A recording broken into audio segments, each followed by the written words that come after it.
Hello students, today we will continue our chapter number 17 stars and solar system. Students हमने सिलेशियस bodies जो है almost complete कर ली थी. Planet हमारा कंटिन्यू चल रहा था जहाँ पर हमने जुपिटर के बारे में थोड़ा बहुत पढ़ लिया था. ठीक है, तो हम जुपिटर को आगे कंटिन्यू करते हैं. स्टार्टिंग से जुपिटर, आपको पता है जुपिटर को क्या बोलते हैं? बृहस्पति भी बोलते हैं. ठीक है, Jupiter is a largest planet of A solar system. Jupiter जो है सोलर सिस्टम का सबसे बड़ा प्लैनेट है. It is so large that about 1300 earth can be place inside the गिन. क्या होता है कि जुपिटर के अंदर अगर आप अर्थ देखोगे तो 1300 अर्थ को हम जुपिटर के अंदर रख सकते हैं. तो यहाँ पर पहेली कुछ कह रही है, I have an idea. If you take a large ball which can accommodate about 1300 peas, then the ball will represent Jupiter and 1 pea will represent the Earth. ठीक है, एक आइडिया है पहेली के पास कि जिससे आप जुपिटर को रिप्रेजेंट कर सकते हो. आप 1300 जो है पीस, ठीक है, जो मटर होती है ना उसके जो है दाने होते हैं वो ले लो और उसमें जो एक दाना है उसको अलग कर लो. वो एक दाना जो है वो अर्थ को रिप्रेजेंट करेगा, एक जो बॉल है वो अर्थ को रिप्रेजेंट करेगी और 1300 को अगर इकट्ठा कर दो तो वो जुपिटर को रिप्रेजेंट करेगा. तो इससे हमें पता लगेगा कि अर्थ जुपिटर के आगे उसका साइज़ कितना छोटा है. ठीक है, Jupiter and it's 4 large satellite. आप यहाँ पे इसमें डायग्राम में देख सकते हो कि ये जुपिटर है और इसके आसपास जो है 4 large satellites हैं. Jupiter has a large number of satellites. It also has faint ring around it. You can easily recognize Jupiter as it appears quite bright in the sky. If you observe it the help a telescope, you can also see 4 of its large moons. जैसे कि आप देख सकते हो ना कि Jupiter जो है इसके आसपास आपको एक रिंग सी रिकॉग्नाइज होगी, रिंग सी दिखाई देगी. आप टेलीस्कोप की हेल्प से, जैसे कि आप मून को इजीली देख सकते हो ना, इसी टेलीस्कोप की हेल्प से आप जुपिटर को भी इजीली देख सकते हो. ठीक है, नेक्स्ट है हमारा जो प्लैनेट वो है सैटर्न. ठीक है, जिसको बोलते हैं Shani. Beyond Jupiter is Saturn which appear yellowish in color. जो Saturn है वो किस कलर का दिखाई देता है? येलो कलर में. Which make it unique in the solar system. It's beautiful. ये जो है सोलर सिस्टम को यूनिक बनाता है, जो बहुत सुंदर दिखाई देता है. अब बूझो कुछ कह रहा है. बूझो हैज़ ए नॉटी आइडिया. बूझो के मन में कोई नॉटी आइडिया आ रहा है. If we imagine Saturn is a large pool of water, then it will float. हम मतलब इस तरीके से सोच सकते हैं, इमेजिन कर सकते हैं सैटर्न को कि जो है एक बड़ा सा पूल है और इमेजिन कर लेते हैं कि इमेजिन करने में क्या जाता है. ठीक है, सैटर्न जो है वो लार्ज पूल है और उसमें वाटर में वो सैटर्न जो वाटर बड़ा सा पूल है उसके अंदर सैटर्न जो है वो क्या कर रहा है? फ्लोट करेगा. तो ये सैटर्न इज़ लेस डेंस. हम ये कह सकते हैं कि सैटर्न की डेंसिटी जो होती है लेस होती है वाटर से, इसलिए वो क्या कर रहा है? फ्लोट कर रहा है. इसी तरीके से सोलर सिस्टम में भी ये चारों तरफ जो है फ्लोट करता रहता है. दीज रिंग, आप सैटर्न के आसपास आपको देखा जैसे कि आपने डायग्राम में यहाँ पर कि इसके आसपास क्या होती है? रिंग होती है. ठीक है, तो these ring are not visible with the naked eye. ये हम नेक्ड आई से नहीं देख सकते. You can observe them with a small telescope. Saturn also has a large number of satellites. इसके रिंग को हम ऐसे नहीं देख सकते, हमें जो है टेलीस्कोप की मदद से हम इसको देख सकते हैं और इसमें लार्ज नंबर ऑफ जो है सैटेलाइट्स होती हैं सैटर्न की. One interesting thing about Saturn is that it is the least dense among all the planet. Its density is less than the water. जैसे कि अभी आपको बताया मैंने पिक्चर में कि इसकी डेंसिटी जो होती है बहुत कम होती है, वाटर से भी कम होती है. इसलिए वाटर में अगर ये जाए तो वाटर में भी क्या होगा? ये फ्लोट करने लग जाएगा. ठीक है, नेक्स्ट है हमारा Uranus and Neptune. These are the outer most planet of the solar system. They can be seen only with the help of large telescope. ये लार्ज टेलीस्कोप की मदद से ही हम इसको देख सकते हैं क्योंकि ये सबसे बाहरी प्लैनेट है, सबसे दूर का है. Like Venus, Uranus also rotate from the east to west. ठीक है, हमें पता है जो वीनस और यूरेनस हैं वो जो है ईस्ट टू वेस्ट रोटेट करते हैं। The most remarkable feature of the Uranus is that it has highly tilted rotational axis. As a result in the orbit motion is appear to the roll on its side. इसकी वजह से हमें ऐसा लगता है कि कुछ रोटेशन से, जैसे कि आप यहाँ पिक्चर में देख पा रहे हो ना, यहाँ पर ये पिक्चर में आप देखो, यहाँ पे आपको समझ में आएगा कि Uranus in its orbit path, जो यूरेनस है वो अपने ऑर्बिट पाथ पे क्या कर रहा है, साथ में रोटेट कर रहा है इस तरीके से। ठीक है, ये इसका ऑर्बिट पाथ है। ठीक है, ये ऑर्बिट पाथ है, इसमें भी ये क्या कर रहा है, रोटेट कर रहा है। The first 4 planet Mercury, Venus, Earth and Mars are much nearer. ये सारे बहुत ही नज़दीक है। आप यहाँ पिक्चर में देख पा रहे हो ना, इस तरीके से ये जो है बहुत ही नज़दीक हैं। The sun then the other planet they are called the inner planet. और जो सन है और ये जो 4 प्लैनेट है इनको इनर प्लैनेट भी कहते हैं। The inner planet have very few moon. Inner planet के बहुत ही कम मून्स होते हैं। The planet outside the orbit of the Mars namely Jupiter, Saturn, Uranus, Neptune are much further off than the inner planet। जो ये planet है, Mars है, जैसे कि जुपिटर है, सैटर्न है, यूरेनस है, ठीक है, ये सारे बहुत ज़्यादा दूर हैं, बहुत ज़्यादा दूर हैं। इसकी वजह से इनको क्या है, ये जो इनर प्लैनेट है ना, इनसे भी बहुत ज़्यादा दूर है। They are called the outer planet. इनको बोलते हैं outer planet. They have a ring system around them. इनके एक तरीके से रिंग सिस्टम होती है इनके चारों तरफ। The outer planet have large number of moon. जो आउटर प्लैनेट होते हैं उनके पास बहुत सारे मून्स होते हैं। नेक्स्ट टॉपिक है हमारा some other member of the solar system. Solar system के और भी मेंबर्स के बारे में हम देखेंगे। There are some other bodies which revolve around the sun. They are also member of the solar system. Let us learn about some of them. तो solar system के और भी बहुत सारे मेंबर्स हैं, ठीक है, उसके बारे में हम पढ़ेंगे। फर्स्ट जो है मेंबर हमारे पास asteroids.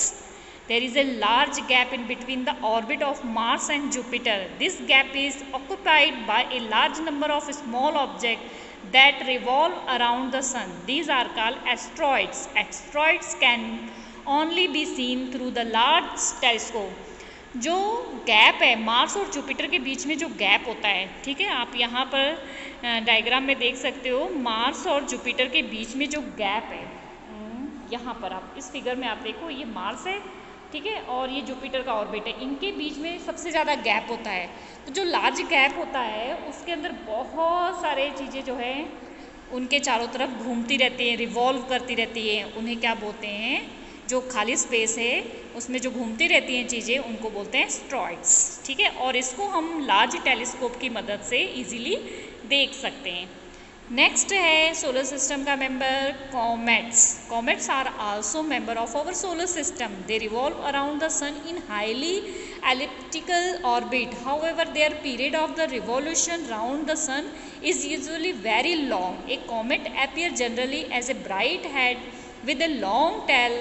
The length of tail grows in size as it approaches the sun. The tail of the comet is always directed away from the sun.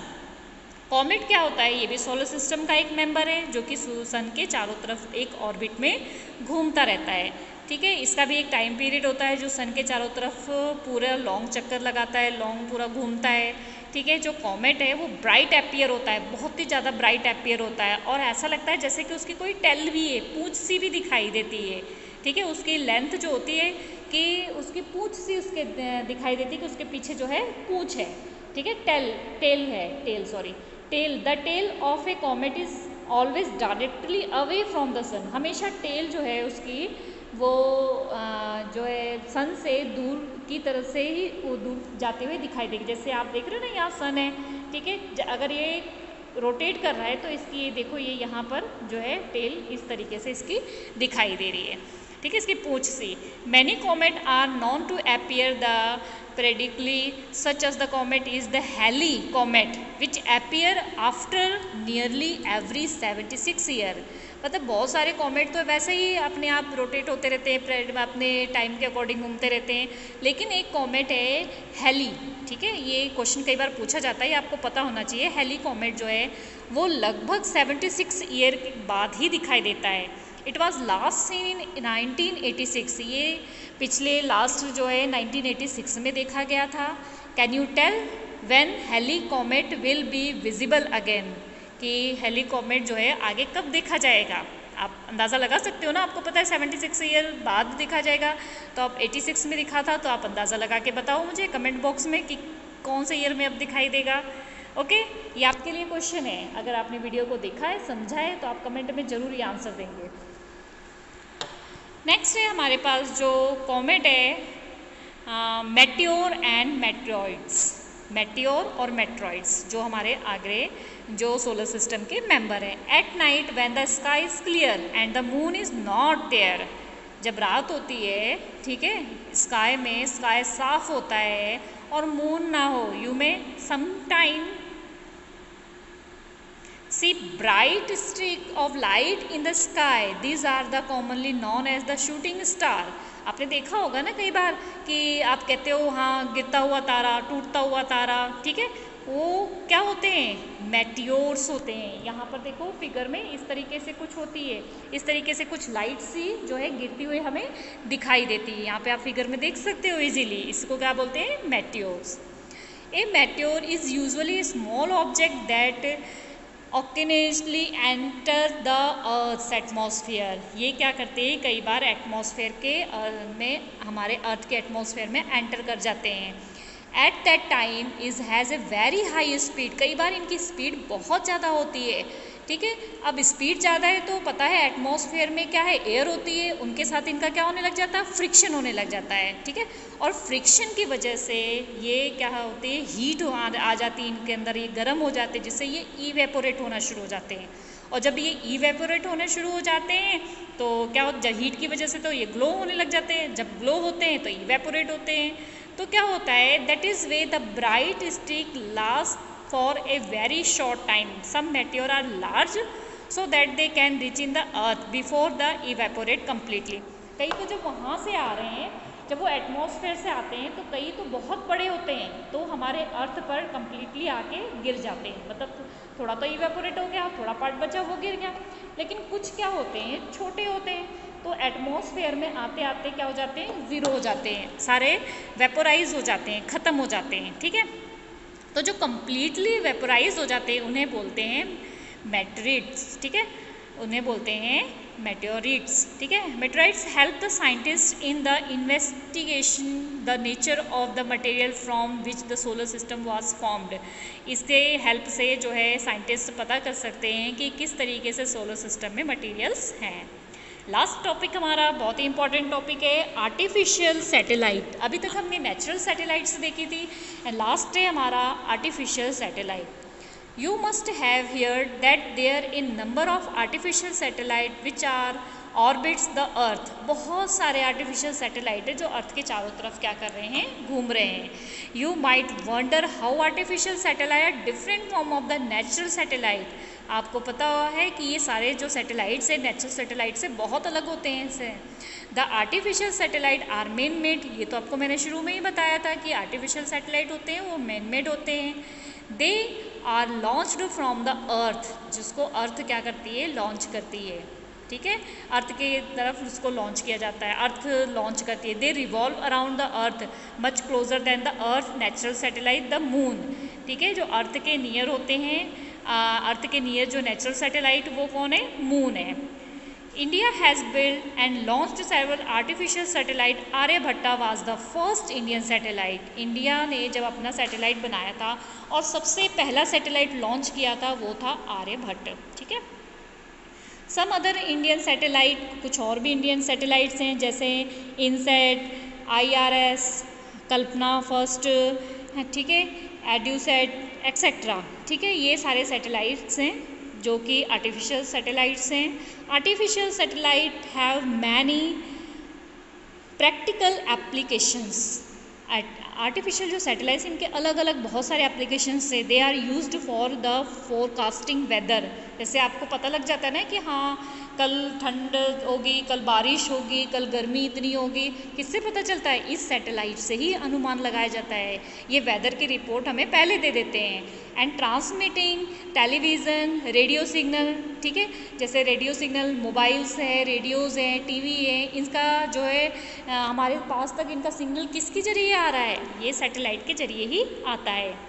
पहली कह रही है, I want to tell you that by remote sensing we mean collecting the information from a distance. मैं आपको ये बताना चाहती हूँ कि रिमोट क्या होता है, सेंसिंग होता है। इट मीन्स वो सारी इन्फॉर्मेशन को क्या करता है? कलेक्ट करता है। जैसे कि आप यहाँ पर देख पा रहे हो ना, ये अर्थ है, ठीक है, यहाँ पे ये सैटेलाइट्स है, रिवॉल्व कर रही हैं सैटेलाइट्स, ठीक है। तो ये क्या करते हैं, ये इसरो जो होती है वहाँ से क्या किया जाता है, जो है यहाँ जैसे मान लो ये अर्थ से यहाँ गया, ठीक है, जो भी यहाँ से जो वेव्स हैं वो गई, वहाँ से फिर वो क्या होती है, वापस अर्थ पे आती हैं। अर्थ पे जहाँ पे उनके जो है आप देखते होगे टावर्स लगे हुए थे, ठीक है, वो टावर्स जो है उनको रिसीव करते हैं और फिर वो टावर्स के थ्रू घरों में पहुँचते हैं, ठीक है। तो ये चैप्टर हमारा ख़त्म हो गया है। आई होप आपको ये चैप्टर अच्छे से समझ में आ गया हो। बहुत ही इंटरेस्टिंग और बहुत ही इम्पॉर्टेंट चैप्टर है। तो वीडियो को लाइक ज़रूर कर देना और अगर चैनल पे आप मेरे नए हैं तो चैनल को सब्सक्राइब कर देना। अब हमारा सिर्फ एक चैप्टर बचा है, चैप्टर नंबर 18, और हम 8th का सारा सिलेबस ऑलमोस्ट कंप्लीट हो गया है। Okay students.